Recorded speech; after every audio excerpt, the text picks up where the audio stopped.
Hello, everyone. It is about a week after the DLC in Richmond. And so I just kind of wanted to hop on and share some of my thoughts, some of my experiences from the DLC. And I also wanted to do a sort of review of the things that I took with me. If you watched the What's in My Bag video that I put out before the DLC, you got a chance to see kind of what I was taking, what I had in my backpack that I was carrying with me basically every day.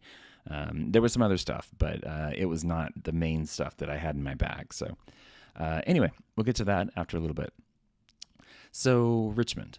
Obviously, I had an amazing time. It was great. It was so good to see so many people. I met so many new people, and seeing a lot of the people that I'd interviewed for the channel before, getting to say hi. Some of them I hadn't met in person. So, it was really cool. I did the same kind of thing that I did in Milwaukee. I did the random interviews with people. I would just kind of come up to them and say, hey, can I do an interview real quick? A lot of them were content creators again that I talked to. But then about kind of halfway through, I guess, I decided to do something a little bit different too. I was talking with one of my opponents in one of the drafts that I was doing. And I thought it was really interesting to hear his story, kind of his origin story with Lorcana.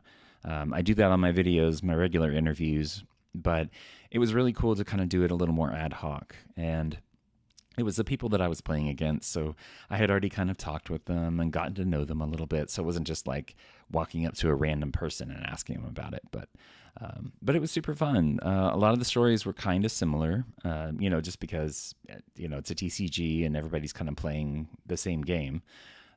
But yeah, it was interesting to hear like the little bit of differences between them and when they started the game. How they've grown in the game, whether they're more competitive or casual. But if you're interested in those videos, I actually have all of the interviews, the origin story ones and the regular, normal, hey, how's the DLC going for you ones. I have those in a playlist here on the channel. So if you're interested, go watch those. Most of them are super short. They're, 1.5, 2 minutes. Some of them I think got up to like 3 or 4, just depending on what we talked about. So yeah, if you're interested, go take a look at those.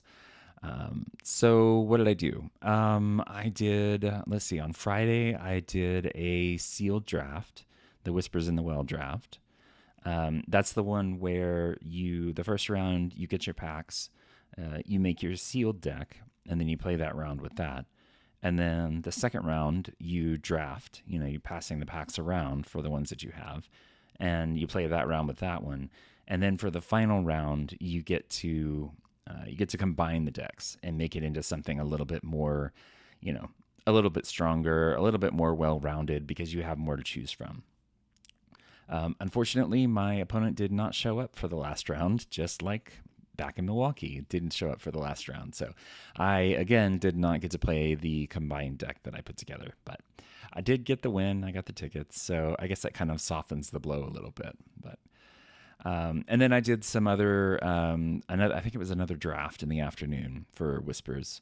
And honestly, between having 2 events like that, it was kind of a lot. And, they're both pretty long, they're full on, like, constructed couple of rounds afterwards and everything after you do, build your decks. And so it was kind of a long day. Like by the time the last round came around for that last event, I was pretty much done. So Saturday I did another sealed draft where I actually pulled an Enchanted Blue, which was kind of cool, and lots of legendaries, and I think I got an epic in there for that one, or that might have been in Pack Rush. I kind of forget, but I was supposed to be doing another sealed event at later that afternoon at like 4. But I just, after being through everything on Friday, it was kind of exhausting. I didn't want to do a 2-event day, another one. So I went up and canceled. It was actually like super easy. I don't remember whether or not, I don't think I did a cancellation in Milwaukee, but for this one, I basically just walked up to the front desk and I said, hey, can I cancel? I think it was like an hour ahead of time. Can I cancel the 4 o'clock one that I have? And they were like, yeah, sure. And so they just kind of, couple of clicks and it was all done. So it was super easy. It was great. It was nice. And then that afternoon on Saturday, I went and did a lot of pack rush. There was not really a line for it because it was still kind of there was a lot of people still in the main event, right? They had a lot of people that did drop out by then, but I guess they were doing other things, or I don't know, because there was almost no line at the pack rush. And so me and a couple other people just basically kind of cycled through. We did it a couple of times over. It was super nice. You basically just walked up, you paid for your packs, you walked over to the pack rush area, and one of the judges or one of the people that was helping out were over there, and you sat down. They had you open your packs to make sure that you were actually opening things right there, and it wasn't some other packs that you brought, and people were getting tickets from that. And then they put down the tickets and then walked away, and you got to play. I did manage to pull a legendary Goliath, legendary Demona, and lots of others.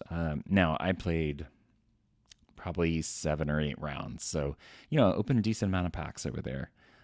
And then I did some pack rush on Sunday too. But so Sunday I did have one event. I did a core constructed.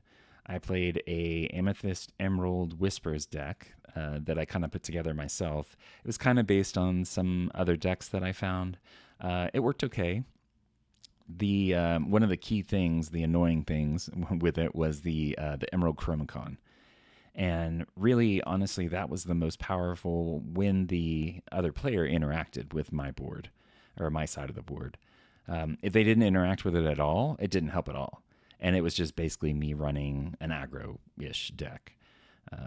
There are some things that I would change about it. I was going to do a video before the DLC about the deck. But now that I've actually played it like in a real competitive kind of environment, not just, at the local store, I think I would probably change it up before I do a video about it. So keep an eye out. That might be coming in the future as well.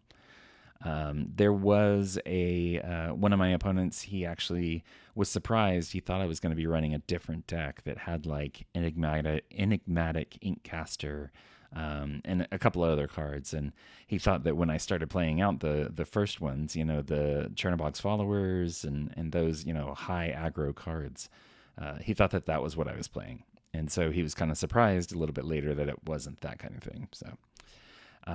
But it was good. I talked to all the people, I did their origin story and kind of did interviews and stuff with them after we would finish our rounds. So it was pretty cool. I mean, honestly, didn't get a whole lot of tickets because I didn't, no, I actually went, 1 and 2. So not terrible. It was actually, it's pretty good. But it was kind of nice to be able to sit down and get to know people and be able to do those interviews, right after, because we just did them between rounds, because inevitably there's always people that go to time and then they go to turns after. And so you've got a little bit of slack time in there, especially with me playing kind of an aggro-ish deck, and it just goes super fast. So, and then later on, like I said, I did some pack rush on Sunday. And then I got talked into, doing a draft, one of the on-demand drafts by Heath, Be Our Guest Lorcana. I walked in, I was just going to do some more pack rush, and he was like, hey, we need another person, well, actually we needed a couple more, but he was like, I know you're interested in draft and sealed, and you've been doing it the whole time, while you've been here, come do it, come play. That was a single elimination version of draft. So that whenever you built your deck, if you lost the first round, you were out, you got, some tickets, but not as much as the winner would get. But unfortunately, I was out in the first round. It was kind of close on game 2. He had a Goliath out, which does the draw every time. And I took it out when I think he had 4 cards left, or 3 cards. And so in hindsight, I should have just left it, and then he would have, finished out his deck, and I would have taken that one. Then we could have gone to a game 3, but didn't happen. I didn't think about it until after the fact, because I was just trying to get as much off his board as possible. So it's not great, but it was fun. I had a fun time. Really enjoyed it. Like I said, really enjoyed getting to see everybody. There were a couple of people I didn't get to talk to, but there were some new people that I did. So It was really cool. Okay, so the gear portion here. So, my trusty backpack. I have a lot in here, and it is actually pretty heavy. It was probably a little too heavy to be carrying around, but in all honesty, a lot of the weight is from the deck box and my mat and everything that's in there because I do have the double deck box with two decks in it, so it's a little hefty. It's kind of like a big brick, but um, so the tripod with the phone mount on it, this was absolutely invaluable. So last time when I was doing the interviews in Milwaukee, I was just using a selfie stick, and holding it up and trying not to get out of the picture too much or anything. This one, because it doubles as a tripod, and like a pretty tall tripod too. I think it's 5.5 feet or something. I was able to get everything set up and get it to where I could just pull it out real quick and stick it on the ground, and then we could take a step back and be able to record that way. So it's not the lightest thing in the world because I mean, as you can imagine, it is a big tripod inside there. But it was absolutely invaluable. I was basically carrying this around the entire time. I had my little receiver clipped to the top up here, which was nice. And except, and as you can see, let me get this out here actually. So my little microphone and receiver thing. So I think I mentioned in the previous video that I was planning on just clipping this to the top on the phone holder portion of this. This is great. It worked great because I tested it. I got the small cables that, so I didn't have a big cable running around. And if I had my phone in here and the receiver on top, basically I could just carry it all around together. And then whenever I wanted to stop and have an interview with someone, it was all set and ready to go. All I had to do was make sure everything was turned on and, put up the thing. Unfortunately, this is not like a super, I mean, it clips on pretty well, but it's not going to stay on if it gets bumped. And so at one point, I did look down. I think it was about halfway through Saturday. I looked down and the receiver portion was gone. I had no idea where I had lost it. I looked around. I was trying to figure out, where it had gone. And so I didn't notice until I actually got back to my room that night. And so, of course, I'm, freaking out. And I posted about it I think on Twitter and the socials and stuff, and asking if anybody had actually seen it. Nobody had seen it.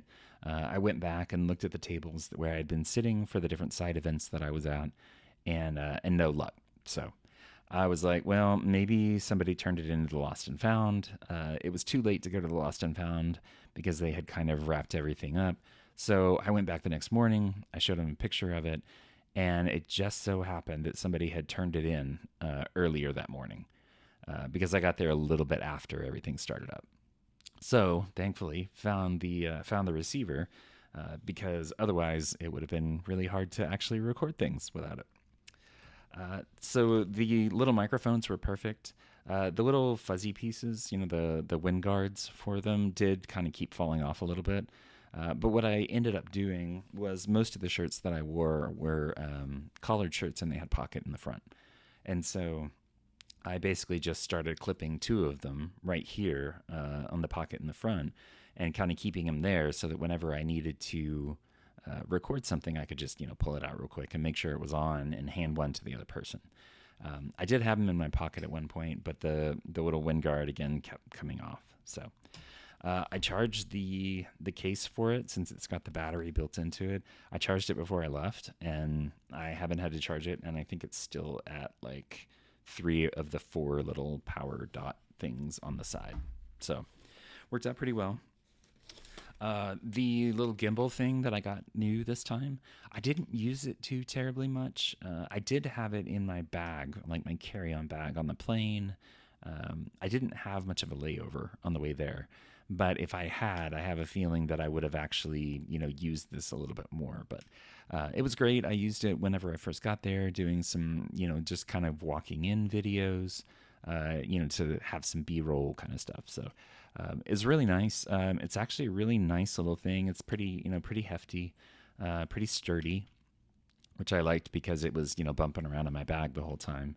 But basically, what I did with this was, you can see it's relatively short. This tripod actually comes off so that you can make it even shorter. But the pants that I was wearing made it so that I could keep this in my pocket. And if I wanted to, kind of be quick on the draw and pull it out, I could do that pretty easily. So there was that one. I think, I'm not sure if I would take the little gimbal thing again. I might just, find a little tripod to use. So the bag itself was great. I love this bag. I've used it. This is actually technically my Disney bag. When we go to the parks, I take this one because it has enough pockets to keep things kind of organized, but it's not, it's not just like one big open pocket kind of thing. I did order some snacks like from Instacart to have so that I could keep them in my bag and have them during the day, because since I did a lot of events like kind of in the middle of the day, sometimes I didn't get a chance to break for lunch. And they had the concessions there, and it had some okay looking food, but a lot of times it was just enough to have a couple of snacks during the day and kind of get that covered. So the other thing that was great, I know it's kind of big, and I think I showed this last time, but this battery was super great. It kept my phone completely charged. It kept any of this other stuff charged that I needed to during the day. And some other people actually used it too, because it's got multiple ports there. So, they could actually charge their phone at the same time. And I think I charged it up once during the event because it got down into like the 60% range. You can see it has a little percentage on there. I think I charged it one night, but then it never actually got down, like completely down. So, which was good, which was nice. So this is technically a laptop backpack. So this back pocket is padded, which is really nice to be able to kind of protect some things, such as my little binder here. So this is the one that I used for all the, some trading stuff. And when I got the cards signed by the different artists, it was perfect because it was nice and small. You can see that's the card I got to reveal, the training dummy. The artist was there. Lots of crabs, a couple of Hades, Maleficent Enchanted, a full play set of the Merlin crab and the Pirate's Life, which was kind of cool.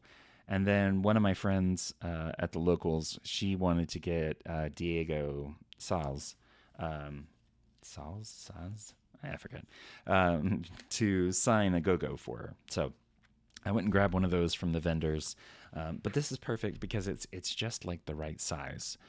It was nice to be able to have it and kind of keep it in the back of the bag, and it wasn't like a big bulky binder or anything, or another deck box that to keep everything all together. It was nice to be able to have a little, like I picked this one up, I think it was a couple of months ago. And it's just, it's not like a super expensive one, but it was nice for all the sealed and the draft stuff to be able to have it where I could keep some extra sleeves in here. I have some extra cards that some of the local folks wanted to get signed, but I just didn't manage to.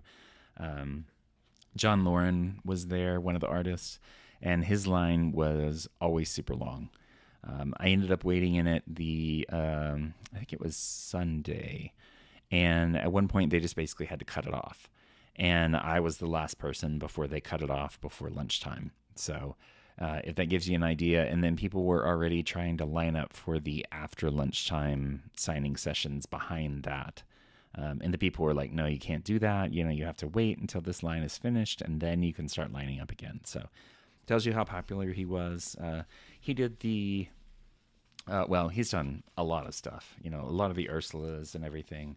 But he also did the Reign of Jafar Set Champs card, which is in here somewhere. Oh, it might be in my deck box, actually. He did that one, and a bunch of the other, like the Ursula cards. and so his line was always pretty long.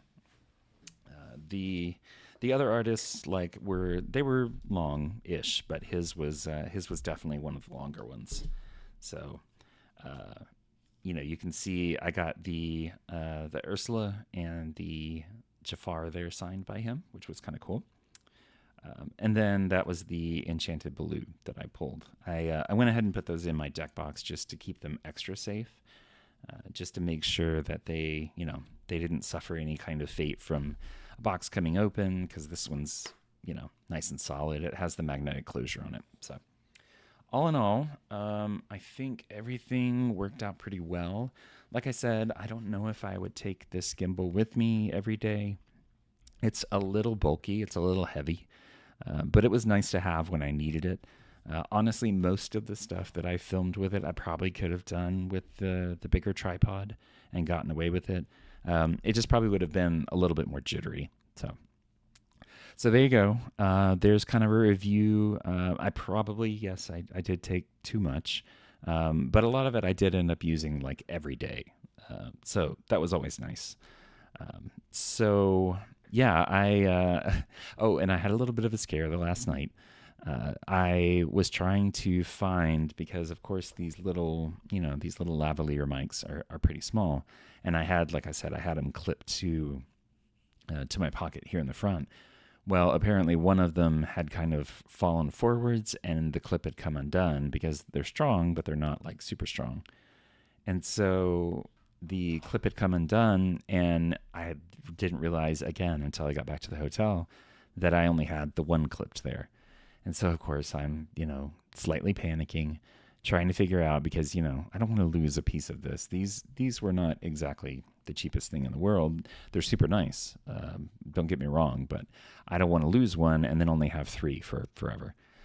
So I'm going around, I'm looking. I went all the way back to the conference center. I asked at the Lost and Found up at the front. Nobody had seen one. And so, I was like, well, I just happened to lose it. And I guess I'll just have to deal with that. So I went back, and of course, I was leaving the next morning, like pretty early. And so I started, packing things up and everything.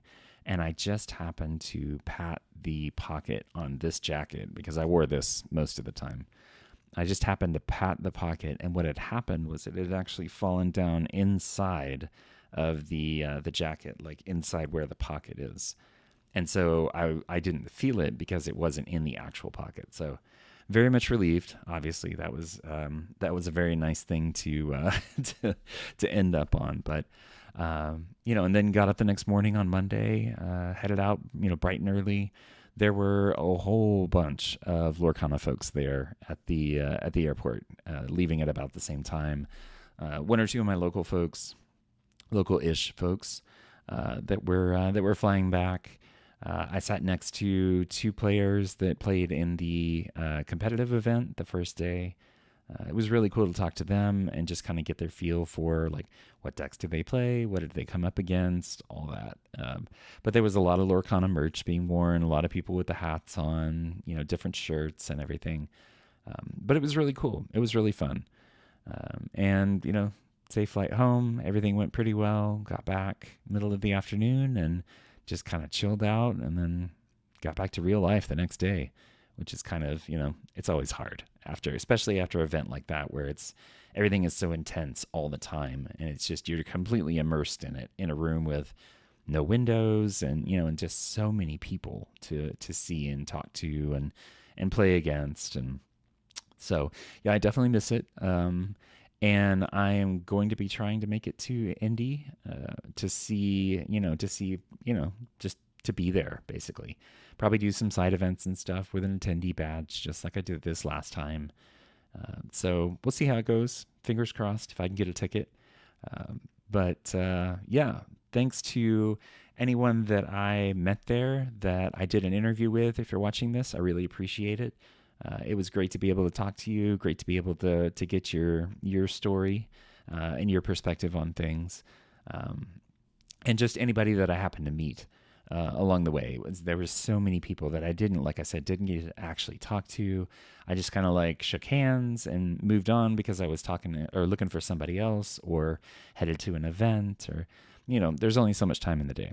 So it was great. I highly recommend heading to a DLC if you can. It's not necessarily, it is a competitive event, obviously. It's, challenges in the name, but there's so much more to it. There's so much of the social aspect. A lot of the side events are fun. Just going up and doing pack rush for a little bit whenever you're kind of burnt out a little bit is super nice. So yeah, definitely recommend it. If you're on the fence about it, try to make it. Indie's not until June, I think. So you've got a little bit, but so yeah, had a great time. Yeah, I'll see you around. Oh, and of course, I forgot. If you like this video, please make sure and like, subscribe, all that good stuff to the channel. I really appreciate it. And it's great to see that there's so many people that are enjoying kind of this new format and new direction for the channel so far. I got lots of great feedback on it at the DLC. So yeah, like, subscribe, all that kind of good stuff. If you want to find out more about the channel, you can find more on we're on the socials everywhere, Inkwell Lounge. And then you can find more at inkwelllounge.com, including a contact form if you'd like to reach out. So thanks for watching, and I'll see you next time.